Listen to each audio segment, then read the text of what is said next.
আসলে আসলে আসলে খুব কাছাকাছি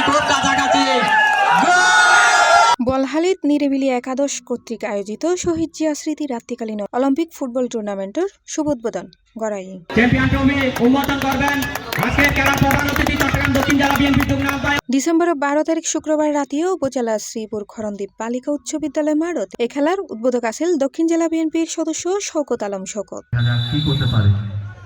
সুন্দর বল ছিল কিন্তু না।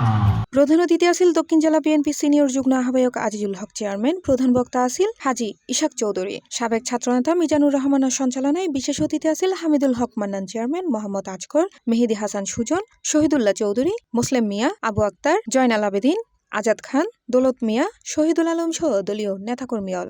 খেলা পেশা হিসাবে আজকে আমরা পেশা হিসাবে নিকি ইঞ্জিনিয়ার ডাক্তার, আমাদের ছেলে মেয়েদেরকে ডাক্তার বানাইতে চাই, ইঞ্জিনিয়ার বানাইতে চাই, খেলাধুলায় মনোনিবেশ করতে চাই না। কারণে খেলাধুলা থেকে কোনো আয় ইনকাম হবে না। কিন্তু আমাদের ভারপ্রাপ্ত চেয়ারম্যান সাহেব বলেছে খেলা পেশা হিসাবে নিতে হবে। পেশা হিসাবে নিয়ে পরিবারের সচ্ছলতা এই খেলাধুলা থেকে উঠে আসবে এবং খেলাধুলায় যারা অংশগ্রহণ করবে তাদেরকে বাধা দেওয়া হবে। এক গুরুত্বপূর্ণ ব্যক্তির নামে আজকের যে টুর্নামেন্ট ঘোষণা করেছেন। উক্ত উদ্বোধনী খেলাত খরণদ্বীপ ফ্রেন্ডস ক্লাব 2-0 গোলে বদশা ফুটবল একাদশরে পরাজিত করে।